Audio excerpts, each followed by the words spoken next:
Почнуваме со дебатниот дел, како што најавивме, тука во студиото го имаме Зоран Димитровски, генерален секретар на Демократскиот сојуз. Господине Димитровски, добре дојдовте во студио 10. Добар ден и поздрав до вашите гледачи. Да почнеме со она што е најактуелно, а тоа е дебатата околу евентуалната промена на Уставот. Како што знаеме, тоа е еден од условите во преговарачката рамка за Македонија да почне да ги отвара поглавијата. Тоа е внесувањето на бугарите во Уставот. Таа дебата гледаме дека сега оди во некаков правец каде што се разговара, се прават компарации со хрватскиот Устав. Ке разговараме за тоа. Исто така, сакам прво да ве прашам, кој е ставот на Демократскиот сојуз, дали можеби имате некаква промена, вие ќе гласате ли за променен Уставот?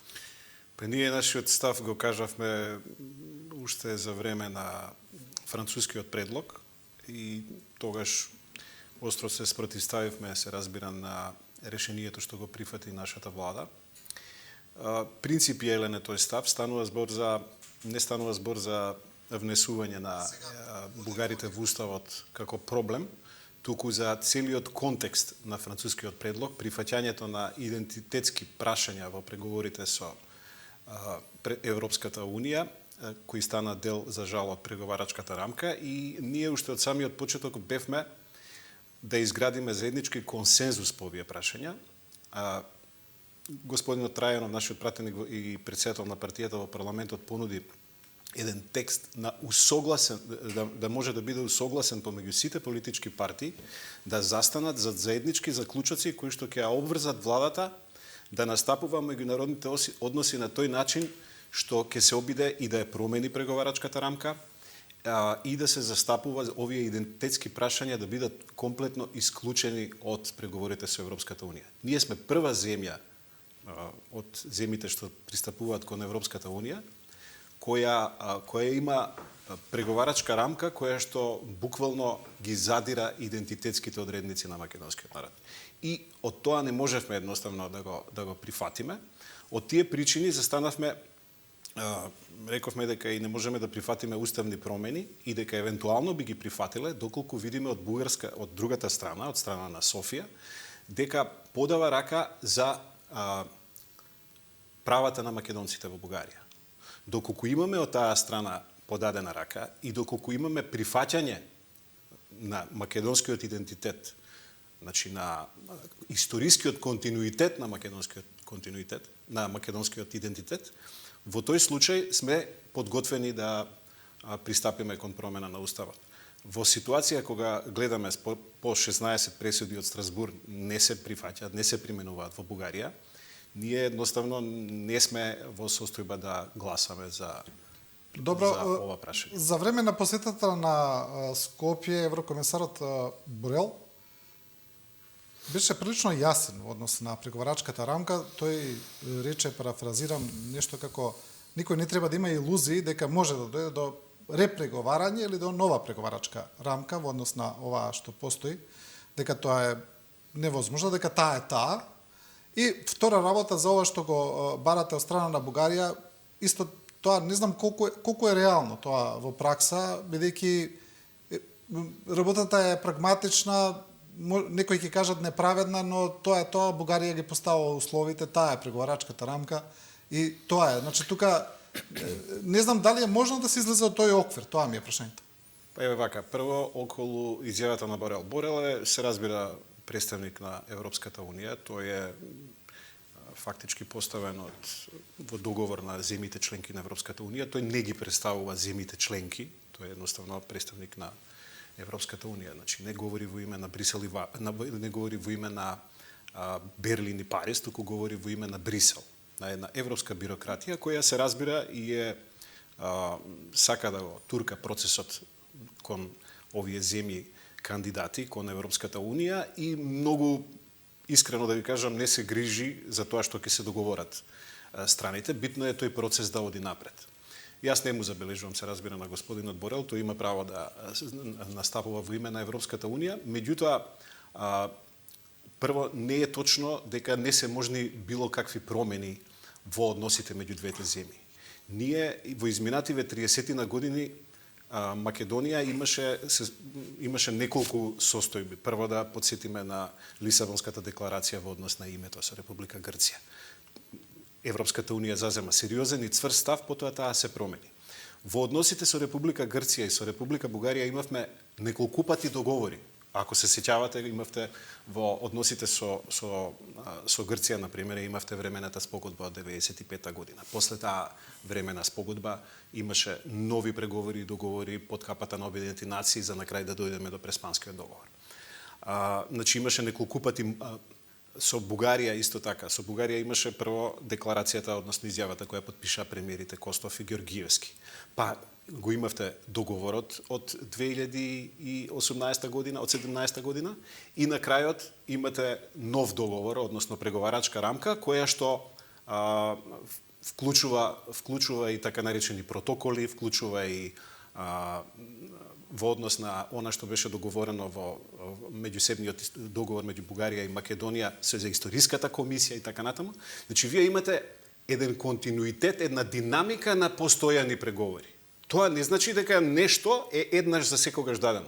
Па дури ако ја видите преговарачката рамка, протоколите кои се споменуваат еуфемистички тамо со други називи, тие протоколи секоја година е договорено да се меѓусебните, значи двете влади да ги договараат врз основа на она што ќе биде како резултат на историските комисија, заедничката историска комисија, а таму се вклучени и други прашања од меѓусебните односи меѓу Република Бугарија и Македонија. Така што тој однос е динамичен и вие можете да имате постојано од една страна нови барања од бугарска страна, од друга страна заложби од македонска страна да се исправат одредени идентитетски теми кои што ги наметнува Бугарија. Но според таа аналогија, ако ја правиме компарацијата, да речеме во односите со соседна Грција, излезе дека анализата покажа дека купувањето на време или поминувањето на време оди во штета на Македонија, не во корист. Па така секој следен предлог беше полош и полош, условно кажано. Сега зависи како кој гледа. Па така и сега ако ја премениме со Бугарија, не ни покажува праксата дека ќе добиеме нешто подобро. Понатаму доколку чекаме. И јас не велам да чекаме и да чекаме дека ќе добиеме нешто подобро. Се работи за континуиран однос. Велам дека тоа е двостран однос. На крајот на криштата и самата преговарачка рамка предвидува динамичен однос. Дека овие комисии, според договорот помеѓу Република Бугарија и Македонија, владините комисии, односно меѓувладиното тело, се состанува еднаш годишно. Независно од самите преговори со Европската унија. Значи, ние сме обврзани според договорот со Република Бугарија, владите, односно комисиите владени да се состануваат, како и историската комисија. Сега имаме само дополнителен услов во преговарачката рамка, каде што меѓу другото се внесени идентитетските прашања. Сакам да кажам, односите меѓу двете земји се динамични. Утре, како што во Република Грција се појави Ципрас, знаете дека претходно никако не беше можно да се најде никаков компромис, меѓутоа се појави Ципрас кој веројатно повикувајќи се на тие историски континуитет со грчката левица, која имаше малку поразличен однос кон македонското прашање во Грција.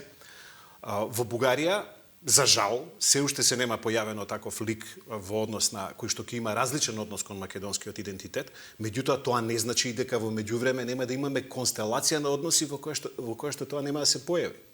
Во однос на ова второто прашање што го загатнавте околу македонците во Бугарија, што ме прашавте. Да. Мислам дека оваа година некаде до 23 или 24 мај, не знам дали е точно тоа датумот, дека Бугарија треба да го извести Советот на Европа како постапила по 16-те или 14 весе бидејќи во континуитет, како постапила по пресудите во однос на регистрација на Сдруженијата на македонците. И доколку одговори негативно дека не ги регистрирала, веќе нема да може, како што беше порано, да плати казна. Сега се сменети односите, сменета начинот на кој што се постапува кон земјите членки на Советот на Европа и ќе почне процес на исклучување, прво суспензија, претпоставувам, потоа исклучување на Бугарија од Советот на Европа.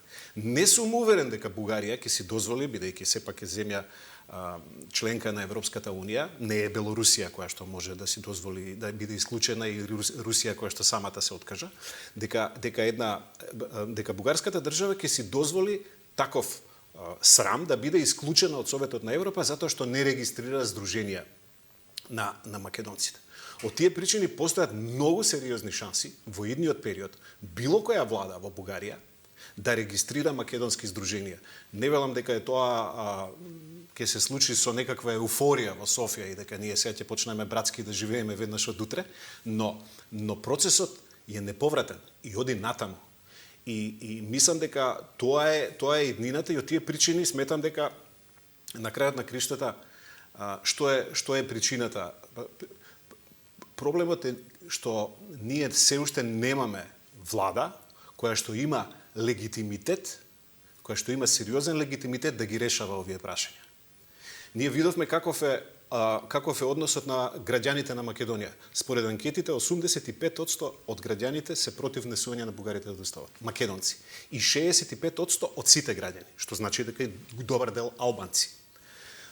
Тоа не е поради односот кон бугарите, дека некој ги мрази бугарите, па не сака да ги внесе во уставот. Тоа е поради односот на бугарската влада кон прашањата, идентитетските прашања на граѓаните на Македонија. Да, добро, во однос на овие односи со Бугарија, да речеме ставот на опозицијската ВМРО ДПМН и сличен, они велат дека се против, исто така велат дека немаат ништо против самото ставање на бугари, туку поради начинот, поради уцените, поради целиот тој контекст што се случува, и тие едно време бара и некакви гаранции од Европска Унија. Така.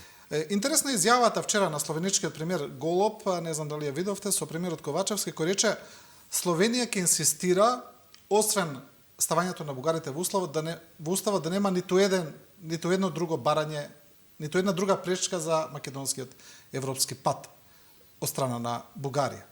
И вели Словенија ќе инсистира. Мислам дека сличен став имаат и други европски земји. Дали тоа се некакви тие гаранции? Бидејќи објаснуваа веќе и други представници на земјите членки дека невозможно е да се дават некакви писмени гаранции на ниво на Европска Унија, бидејќи таму има повеќе земји членки кои не можеш да ги обврзеш сите да не блокираат за било што, дека такви гаранции генерални се невозможни, туку некакви вакви политички декларации можеби се можни. Ако сакате, политички декларации се можни и многу подсврсти.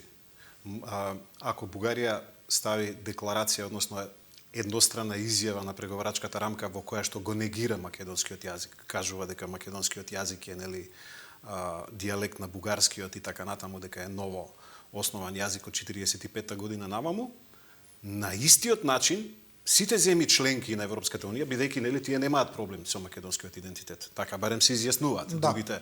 Другите земји членки на Европската Унија, освен Бугарија, може да дадат едностранни декларации на преговарачката рамка во кои што цврсто застануваат зад македонскиот идентитет, македонскиот јазик. Значи, нам ни требаат, меѓу другото, ја не знам навистина што друго како гаранција мисли господинот Мицкоски. Меѓутоа, Европската Унија вам не може да ви даде гаранција ниту дека ќе станете земја членка. Да, не може се така што прво знаеме дека тој процес како се одвива. Долго трае, да. Прво, не само што долго трае, процесот може да трае и пократко доколку има сериозна политичка волја за проширување. Се уште во Европската Унија нема донесено и покрај она што се случува во Украина, нели агресијата врз Украина од страна на Русија, се уште нема цврста одлука за брза интеграција на Западниот Балкан во Европската Унија. Без оглед што ние мислиме, знаеме дека во повеќе европски престолнини има евроскептицизам по прашањата на интеграција и на Западниот Балкан, без оглед што има и геополитички притисок, да речеме, од страна на Вашингтон. Малку е чудно, Вашингтон е многу повеќе заинтересиран за проширување на Европската Унија на Балканот, отколку што се Берлин, Париз, Хаг, Копенхаген и така натаму, некои земји членки, кои што вие знаете дека целиот процес на проширување на некој начин е изапрен. Гледате, Црна Гора е една од земјите која што преговара колку години од 2012 година, нема никакви сериозни проблеми со своите соседи, нема проблеми со идентитетските прашања, има некакви проблеми со Србија, меѓутоа тие се решаваат на билатерален план, но велам нема сериозни проблеми во тој напредок кон Европската унија во контекст на проблеми со соседите, а сепак каска во место. Така што прашањето на интегрирањето во Европската Црна Гора унија нема затворено ниту едно поглавје. Па немаат затворено поглавје. И тоа е сериозен проблем, значи на политичка одлука пред се во Берлин, Париз, Хаг, Копенхаген, во најголемите престолнини, дали има нужда од проширување на Европската унија со Западен Балкан, и тоа сериозно, затоа што ако вие сакате да ги интегрирате овие земји, можете процесот на крајот на краиштата имавте редизајн на процесот, нели? Направен е редизајн, малку се и отежнати условите за пристапот. Но се говореше многу дека со самиот почеток на преговорите ќе почнат да се отвараат фондови. Се уште нема таква одлука во Брисел дека ќе се отварат предпристапните фондови за земјите кандидати кои преговараат. Ние се уште имаме располагаме со оние фондови кои што се определени за Западен Балкан и претходно, без оглед дали сме земја кандидат или не. Имаше, да се вратиме сега малку на домашната политичка сцена кај нас, што се случува. Гледаме дека се разви таа дебата, каде што се прават компарации со хрватскиот устав. Таа е на некој начин произлезена од тоа што се правеа споредби со хрватскиот устав од страна на премиерот Ковачевски, а вчера ги кажа додуше и евроамбасадорот Гир, истите, бидејќи во хрватскиот устав се ставени сите малцинства, се вметнати 2012 ми се чини, кога беше председател од Месич. Но сега опозицијата ја зема таа топка и се обидува да игра на тоа и бараат да се изјасни власта дали се за промена на македонскиот потерк на хрватскиот устав, давајќи еден друг контекст на таа дебата. И сега, мене ми се чини, дали е тоа воопшто предмет на таа дебата, дали може македонскиот устав да се смени како хрватскиот, поради очигледни причини таму. Знаете, власта, и тоа не само СДСМ, туку во повеќе изјави дури на представници на ДУИ, па дури и на министерот за правда Кренар Лога од Алијансата за албанците, постојано се споменува хрватскиот модел, дека еве таму има 21 или 22 малцинства запишани во уставот, меѓу кои и бугарите и македонците, нели?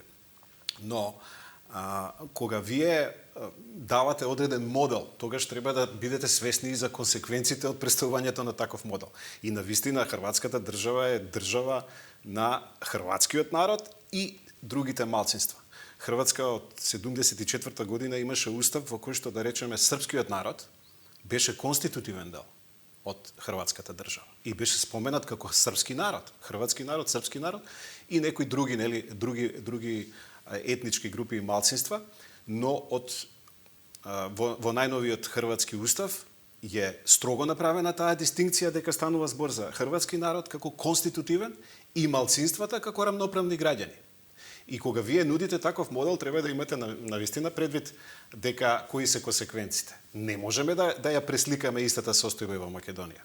Оттаму мислам дека ВМРО ДПМН е само ја префрли топката во дворот на СДСМ, како сакате хрватски модел, дајте целиот хрватски модел да го примениме, а не само она што ви се допаѓа. Го искористи тоа за пиар, сега еден убав пиар. Апсолутно, меѓутоа треба да внимавате и вие кога нудите нешто. Мислам дека целиот овој процес на уставни промени, без оглед што и помина една година од францускиот предлог, познато е и на власта, на целото општество, дека треба да се подготви некаков модел, некаков текст како ќе до какви уставни промени треба да дојде во Македонија.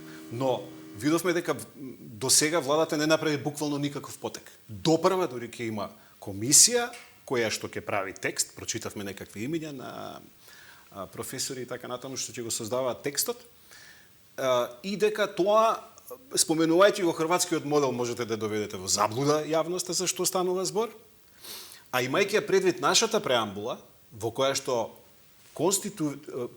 сите етнички заедници, значи покрај македонскиот народ, покрај граѓаните кои што се прва суверени конститутивен елемент на државата, сите етнички заедници се наброени како делови од народи. Значи, таму пишува македонскиот народ, влашкиот народ, српскиот народ, бошњачкиот народ, албанскиот народ, турскиот народ.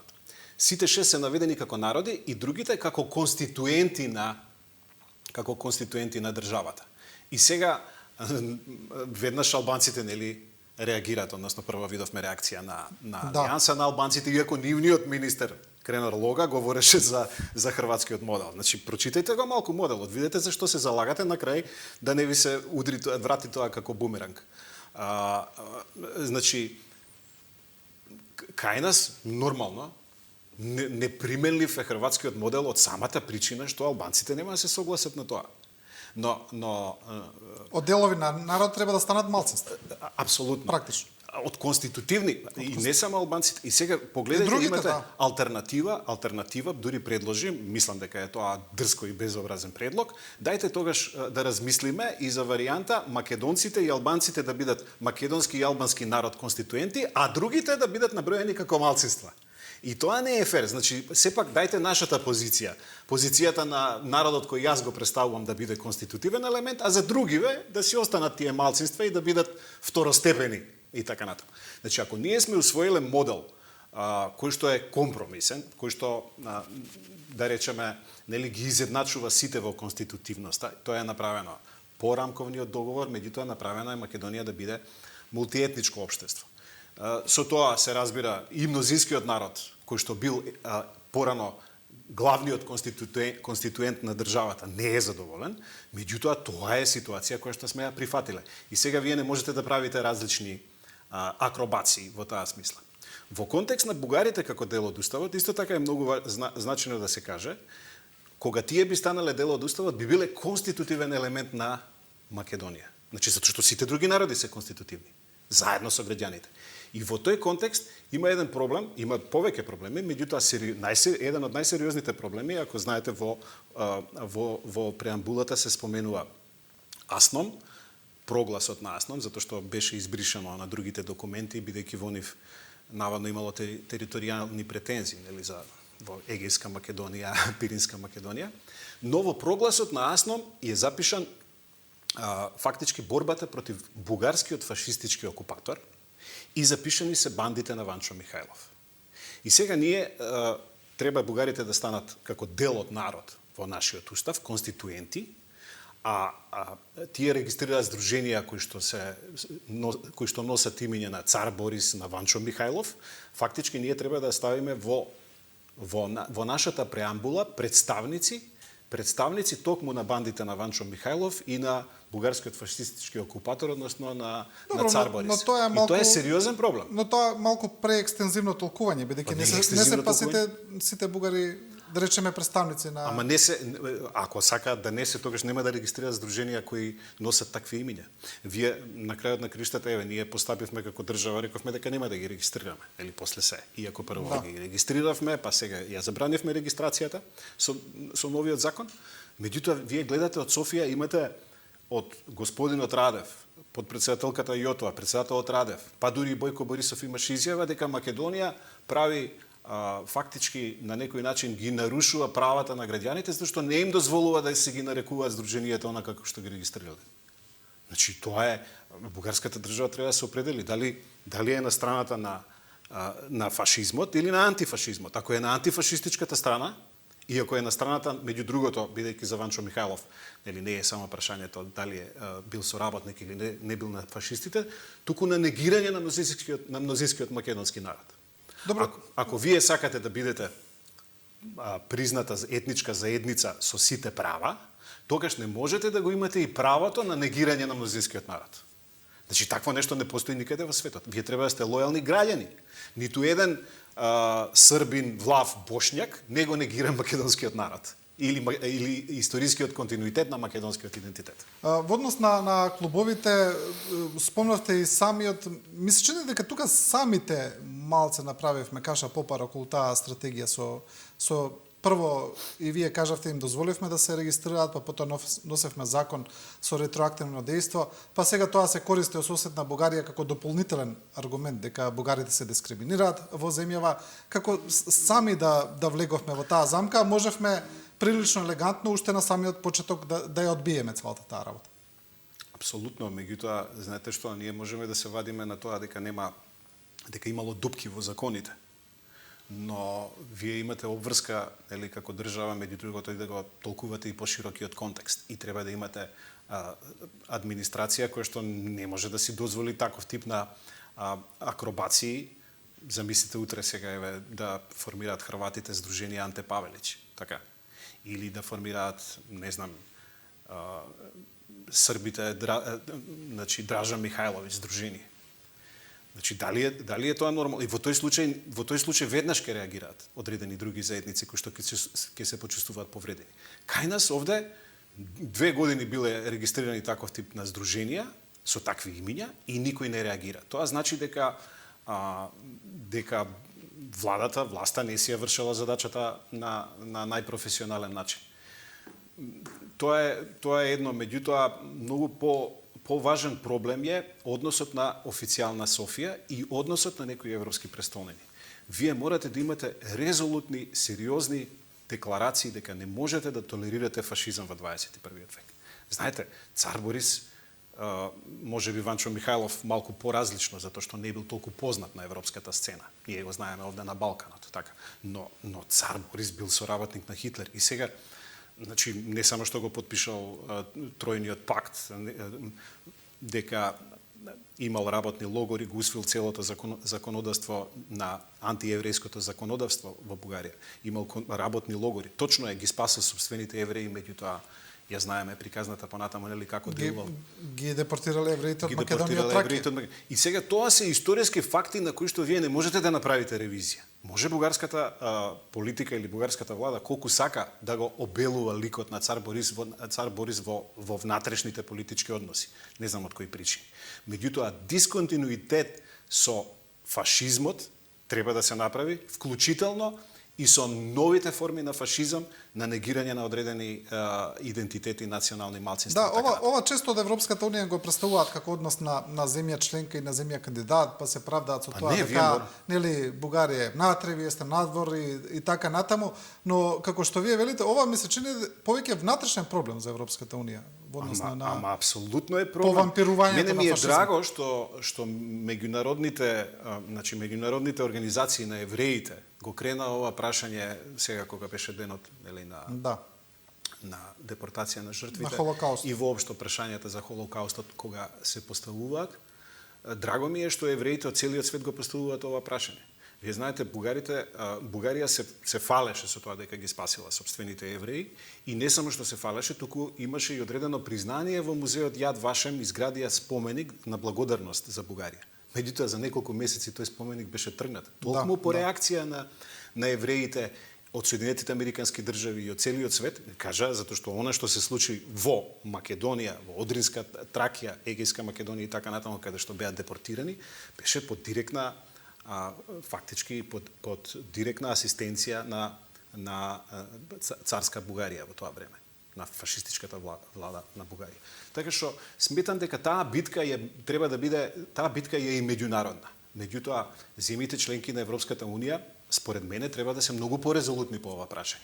Посебно што знаеме како се однесува, да речеме, една Германија денес по ова прашање, дека нацизмот и символите на фашизмот и така натаму се забранети во таа држава. Постојат некои земји во светот, како Соединетите Американски држави, не сум видел точно каде се во Европската унија, меѓутоа каде што може и да се толерираат некакви нацистички символи.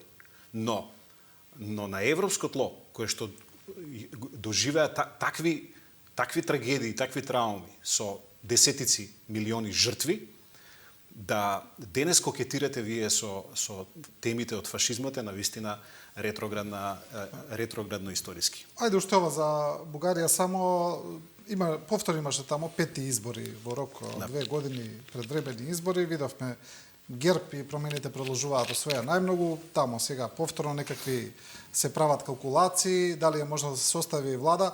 Ми се чини нема никаква промена во однос на Македонија, на македонското прашање, во моментов тоа е тоа. Две работи има од последните избори во Бугарија. Прво имаме сериозно јакнење на радикалната десница, односно на партијата Природба, за некои 120.000 гласови, видаме, ќе имаат околу 35-37 пратеници во парламентот. Така што тоа јакнење на таа радикална десница повеќе според прашањата на Инаку и проруска партија. Да, значи тоа е Силно многу важно. проруска. Тоа е многу важно. Гледаме една голема поделба помеѓу проруските и проевропските сили.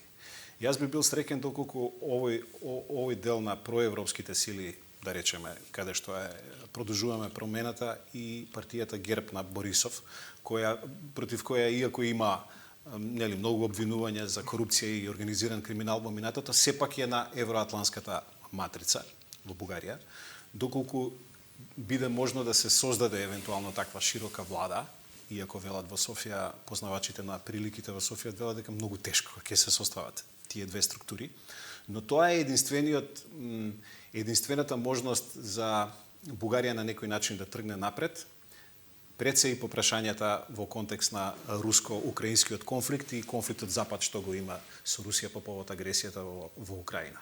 Вие гледате, председателот Радев многу вешто игра на тие прашања. Тој застана против давање оружје на Украина. Тој е суптилно на страната на Русија, иако земјата е во НАТО, има американски бази и така натаму, меѓутоа сепак внимава на она што се руски интереси во регионот. И тие причини сметам дека таа битка во понатаму само ќе се изострува. Ако немаме влада повторно, значи ако е многу тешко да се создаде влада во Софија, знаеме дека власта ја има повторно Радев. И повторно тие струи ќе добиваат на значење во Бугарија. Во контекст на македонското прашање, мислам дека иако во Бугарија постои консензус, тие веќе усвоена преговарачка рамка, сега е топката во Македонија и така натаму, постои консензус, меѓутоа исто така не е сеедно дали ќе има влада или нема да има влада. И уште помалку е сеедно доколку има влада, да речеме Бојко Борисов и продолжуваме промената, сметам дека ќе има позитивен однос во македонско-бугарските односи, попрагматичен. Знаеме дека Борисов беше тој што стави вето, меѓутоа влијанието тоа беше на Каракачанов, на порадикалните структури. Сега за Македонија би било поволно да се создаде или таква широка влада, продолжуваме промената, Борисов, или да има некаква малцинска влада повторно на овие две структури, вклучително и на Движењето за права и слободи на Ахмед Доган. Да, но има и анализа дека Борисов може да состави влада со проруската партија и со турците. Дека така ги имаат бројките. Бројките може да ги имаат секако, но Борисов има претходна соработка со партијата за Движење за демократски права и слободи на Ахмед Доган, каде што мнозинството турци гласат за таа партија, но сериозен проблем ќе биде соработката со Возраждане, односно со партијата Природба, затоа што тоа не е партија, иако Борисов соработувал со националисти претходно како Каракачанов, меѓутоа партијата на Каракачанов не беше отворено никогаш за Русија. Ова е навистина би било преседан да Борисов, евроатлантист, соработува со партија на радикалната десница, која што меѓу другото е и проруска, а не е евроатлантска. Мислам дека таква коалиција многу тешко ќе дојде. Тие причини може да дојде до нови избори, а велам тоа е повторно сценарио лошо за Македонија, затоа што председателот Радев повторно ги држи конците во своји раце, а тој сепак неговите политики се и кон македонското прашање, меѓутоа и кон овие геополитички глобални прашања по-неутрални, односно повеќе на руска отколку на западна страна. Да, добро, да се вратиме малку и на домашната политичка сцена. Она што е меѓу останатото исто така доста актуелно се платите на функционерите, или после она одлука на Уставниот суд, па сега е и прилично нејасно што ќе се случува таму, бидејќи прво беше објавено дека тоа е 78% покачување, па после дојдоа анализи дека тоа не е 78%, туку треба да се направат пресметки, но како и да е, има известно, прилично големо покачување, ќе биде како и да е, дали и 30% да е големо.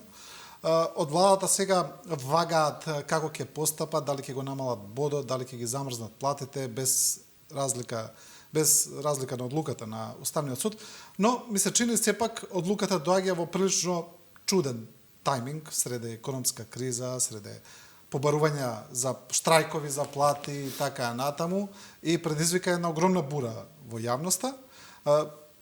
Председателот на Левица Апасиев напиша дека тоа го направил, како што тој вели, ВМРО-вски адвокат во судот за да предизвика нели една забуна поголема во јавноста, како и да е, сепак мене ми се чини дека одлуката доаѓа во многу ајде да речеме проблематичен момент. Јас сум инсайдер по овие прашања затоа што сум бил дел од владата и овие разговори за одмрзнување на платите се воделе сите овие изминати години. На влада доаѓале слични предлози за менување на законот, бидејќи знаете дека тие се замрзнати фактички во 2012 година платите на функционерите, значи за време на владењето на ВМРО ДПМН и тоа 2012 година тоа е нели многу рано суштина. На просечна плата од 25-6 се така ми се чини некоја цифра замрзнати, но кога доаѓа овие тогаш минимална плата беше 9000, мислиш, така беше. Кога доаѓаше оваа тема на расправа во владата, имаше една реакција на министерот за финансии, кој нели прво прашањата беа нели буџетски, дали тоа буџетот може да си го дозволи. Значи во планирање на буџетот, иако сега слушаме некоја цифра дека се тоа 5 милиони евра на годишно ниво за 500 функционери, бидејќи тоа се избрани и именувани функционери, покрај пратеници, министри, заменици, директори на јавни предпријатија, председатели на управни одбори на државни јавни предпријатија, градоначалници. Значи дека се 500 луѓе, не знам точно, ја немам бројката, меѓутоа тоа се некои пресметки. И значи постојано биле реакциите од сите, од голем дел членови на владата дека тоа би било страшно непопуларно да се направи во една сиромашна земја во која што гледаме каква е трката со инфлација секој ден и дека многу тешко граѓаните ги задоволуваат своите потреби, во која што со две минимални плати вие не можете да ја платите потрошувачката кошничка. И сега зборуваме за зголемување, односно одмрзнување на плати на функционери кои што во принцип имаат плата барем 1000 евра. Така? Со 1000 евра дали можете вие да живеете? Се разбира дека можете да живеете. Дали треба да бидете солидарен со граѓаните кои што преживуваат тешка економска криза, кои живеат во сиромаштија, тешко врзуваат крај со крај, секојдневно се зголемуваат цените, па дури имате замрзнување на производи од страна дека ова прашање фактички владата, бидејќи не можеше да го реши на поинаков начин, прво сакаше да го реши во парламентот. Меѓутоа знам дека е порачано, знам дека е доставена понуда до ВМРО ДПМН заеднички да се гласа, да се одмрзнат платите на функционерите, меѓутоа ВМРО ДПМН ја одбила таа, имам таква информација дека ја одбила таа понуда на владата и потоа е искористен некаков си адвокат да поднесе иницијатива до Уставниот суд, која што е неуставна. И Уставниот суд, замислете, за 3-4 месеци донесува одлука, иако прашање има во Уставниот суд со години кои се влечат. Да. Му треба 2-3 години обично за други прашања да се седава, меѓутоа овде експресно за 3-4 месеци. Сметам дека Уставниот суд е под влијание на влијачката партија и на Социјалдемократскиот сојуз и на ДУИ да донесе ваква одлука за владата да нема политички греф. Немек Уставниот суд донел одлука, па ајде сега да видиме што ќе правиме. И јас би бил многу поригорозен и порадикален и сметам дека не 20-30% и така натаму сега да бираме колку ќе ги зголемиме платите на функционерите. Сметам додека бруто домашниот производ не може да дозволи на Македонија повисоки плати. Вие погледате, да речеме, Србија, Босна и Херцеговина и така натаму. Во Србија не се ништо повисоки платите на државните функционери. Има во некои држави од регионот каде што можеби нешто повисоки се. Еве Косово има нешто малку повисоки плати, меѓутоа таму имате меѓународна администрација и така натаму. Нели, сепак таа држава се уште не е по сите нишани, туку се води од меѓународниот фактор. Босна и Херцеговина. Значи, платите во Албанија не се нешто драматично повисоки. Напротив, мислам дека се компатибилни со овие што ги примаат нашите функционери.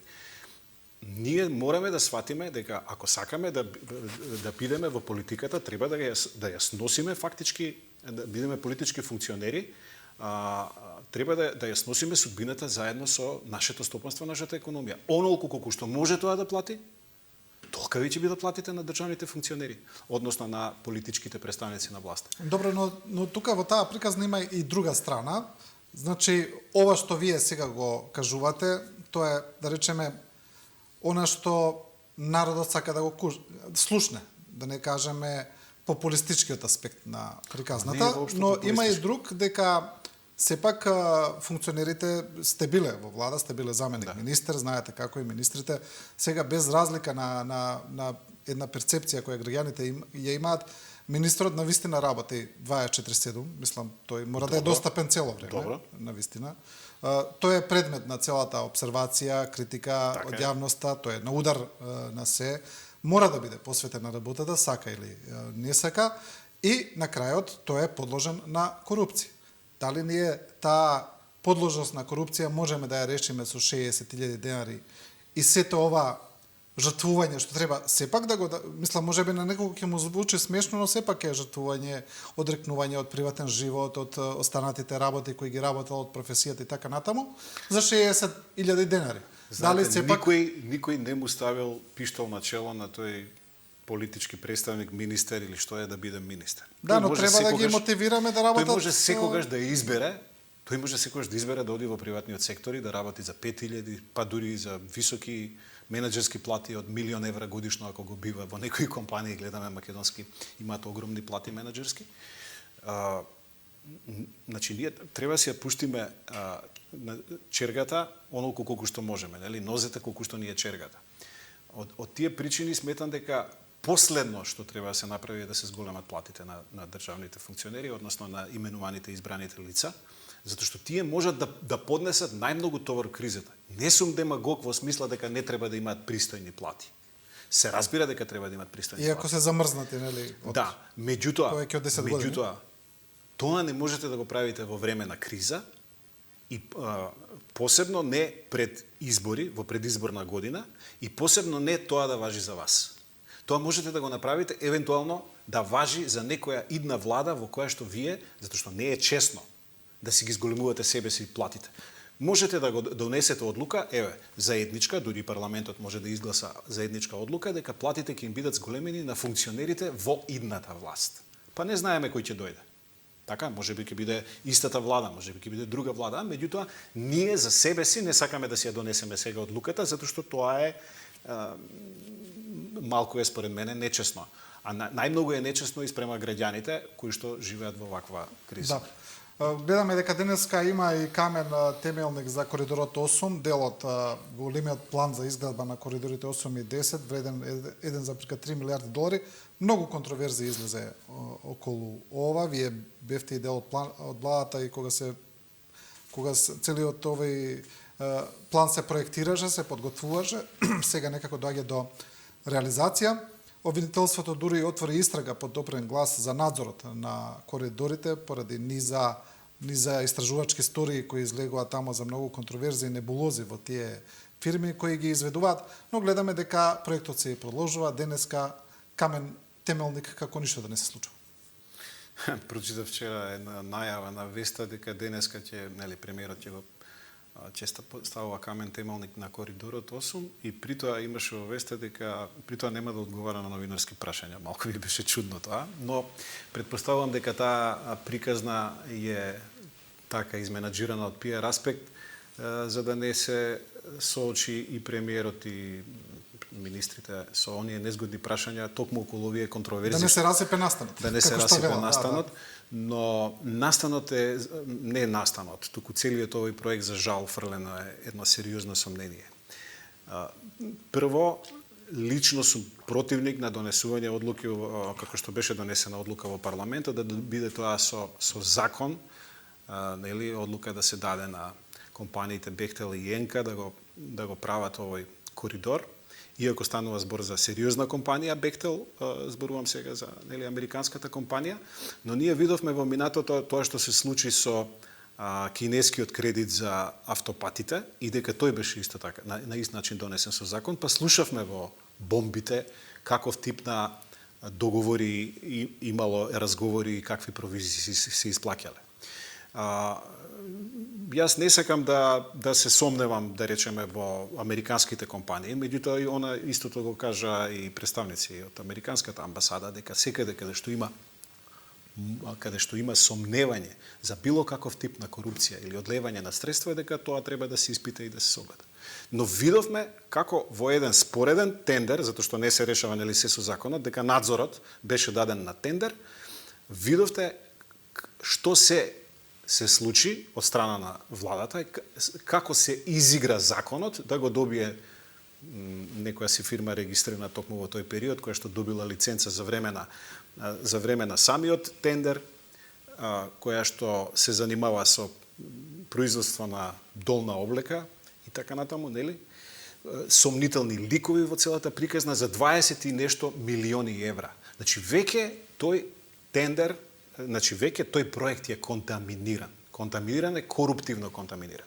Што ќе работи натаму обвинителството, ќе видиме. Меѓутоа, искрено да ви кажам, ако вие контаминирате еден дел од проектот, кој што е 1,3 милиарди евра, на патишта многу лесно можете да крадете, знаете, со анекси на договори и така натаму. Оно што се случуваше со кинескиот кредит не е познато. Да, како што веќе го слушавме тоа. Без оглед што овде станува збор за американска компанија, проблем е што играчите, многу пониските играчи и во други Енка и така натаму, се наши компании, се наши некакви подизведувачи, се наши посредници и така натаму, каде што мора да се отворат сериозно очите и да се доведе во прашање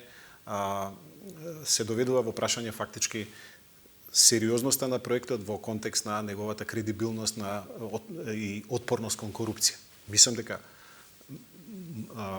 било која следна власт што ќе дојде, без оглед дали ќе биде истата ова или некоја друга, дека треба сериозно да го испита овој проект за можните корупцијски опашки. Уште една работа која ми е мене интересна, за која гледам дека никој не зборува од формален аспект, а тој е дека проектот го промовира и го бутка вице-премиерот Артан Груби, иако вице-премиерот Артан Груби по функција нема никаква допирна точка со изградба на автопатишта, ниту има ингеренции, ниту тоа му е во попис на работните задачи.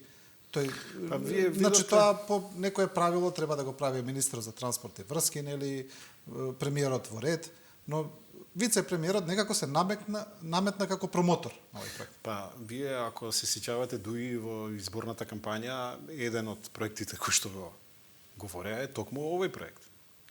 Значи, тие постојано си го присвојуваат овој проект како да е нивни партиски проект кој што станал дел од владиниот проект.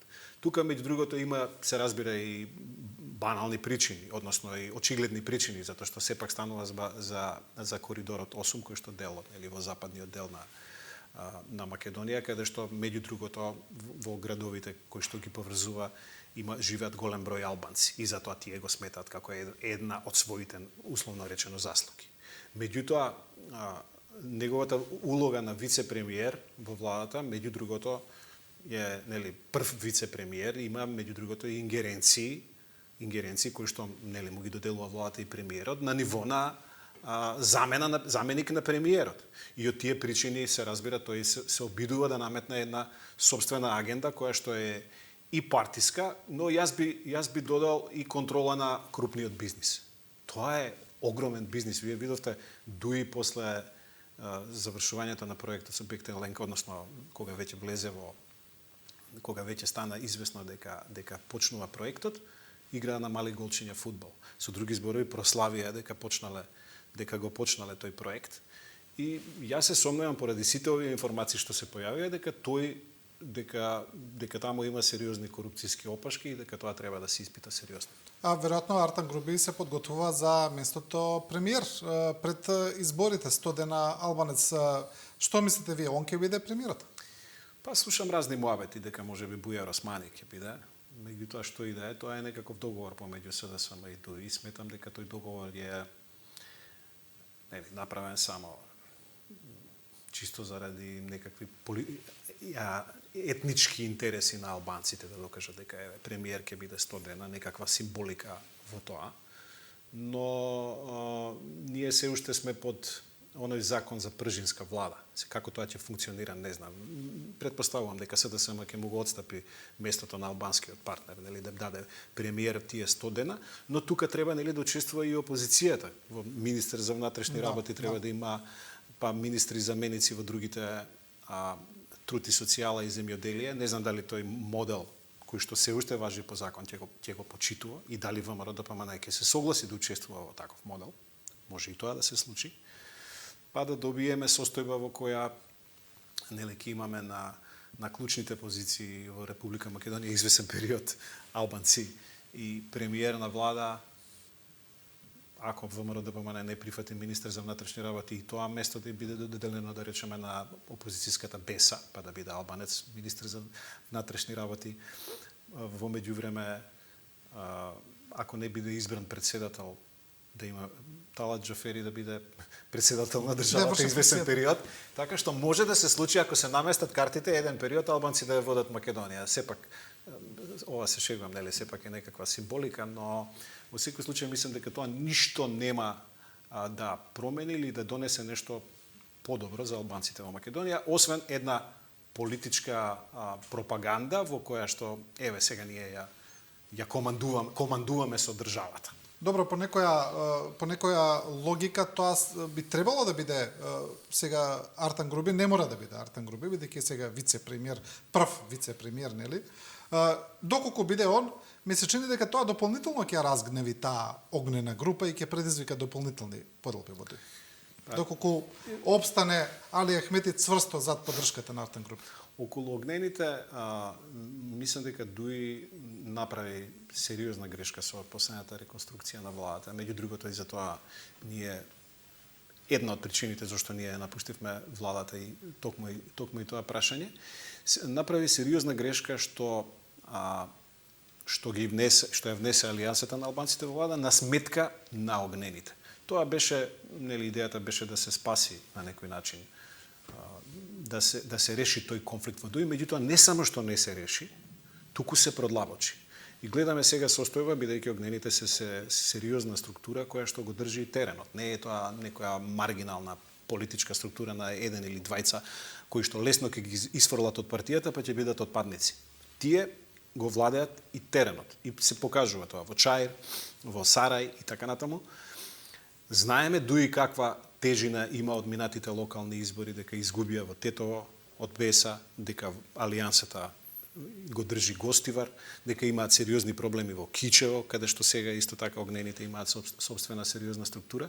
И на крајот Дуи може да се доведе во состојба на многу сериозна политичка поделба. Мислам дека тоа се причините што Дуи го тераат да игра на една националистичка реторика. И искрено да ви кажам, ако воопшто можам да дадам некаква прогноза, после она што ќе се случува наредниот период во парламентот и каде што е се поизвестно дека нема 80 претеници за промена на уставот, тоа што ќе му остане на Дуи е да се врати на националистичката реторика, да бара евентуално распуштање на парламентот, свикување на предвремени избори и играње токму на таа националистичка карта, што се разбира од аспект на меѓуетничките односи во Македонија не би било добро. Да, и кога сме кај избори, за крај уште тоа, дали вие сега за сега настапувате самостојно, излеговте од владината коалиција, размислувате ли да влезете во опозицијскиот кампус, може би веќе во некаква формална коалиција со ВМРО-ДПМН? Значи, ние бевме многу принципиелни по тоа прашање уште од самиот почеток и во рамките на оваа владина коалиција што бевме со СДСМ, инсистиравме од првиот момент да се донесе законот за една изборна единица, за кој што успеавме да постигнеме консензус во рамките на коалицијата. И СДСМ беше за тоа, меѓутоа, постојано се вадеа на тоа дека Дуи не сака една изборна единица. Но законот, претеникот Трајлов заедно со група од 10 претеници од помали политички партии предложија закон во парламентот, тој помина комисијска расправа и заглавен е од страна на председателот Џафери, не го става на пленарна седница. Ние за ова прашање разговаравме и со помош на меѓународни организации како NDI, ОПСЕ, ОДИХР и така натаму се заинтересирани сериозно за промена на изборниот модел, некои западни земји исто така, меѓутоа сепак на крајот останува на најголемите политички партии да одлучат за ова прашање. Се разбира со притисок и од граѓаните и од наша страна, затоа што изборниот модел, ваков каков што е, создава прво остава еден голем број гласачи непреставени во парламентот, околу 100.000 на секои избори, непроведене, и им дава предност на 4 големи партии, односно 2 македонски, 2 албански. Прави дискриминација во однос на другите политички партии помали и нови политички субјекти. Замислите вие да сте нов политички субјект сега, како што има Максим Димитриевски и така натаму некои други. Вие немате медиумско време да се представите на избори. Имате вкупно од 9 минути медиумско време, 8 минути имаат најголемите партии, 4, 1 минута сите други да се представат. Па имате ограничување во однос на финансирањето на политичките партии, па имате плаќање со државни пари на институти на најголемите 4 политички партии. Значи имате еден систем кој што продуцира нееднаквост на избирачите во Македонија, и затоа ние сакаме во целиот овој период што доаѓа промена на изборниот модел, доколку големите партии тоа го спречат. Во секој случај ќе се обидеме со помош и на нашите меѓународни партнери, со ОБСЕ, ОДИХР и така натаму, да ги смениме, да се променат условите за настап. Ако имаме една изборна единица модел, во тој случај не само ние, и повеќе помали политички партии ќе се решат или за самостоен настап или за некакви групации на помали политички партии кои што ќе настапат самостојно. Да. Но затоа потоа, нели, меѓутоа сакам да кажам дека во целиот овој период ние ќе работиме токму на тоа, да се демонополизира политичкиот систем во Македонија и на некој начин да се даде поголема можност на помалите политички партии да бидат застапени во парламентот. Да, ви благодарам за ова интервју. Ви благодарам и вам за вниманието. Зоран Димитровски, генерален секретар на Демократскиот сојуз. Останете со нас, одиме со реклами, па продолжуваме со емисијата.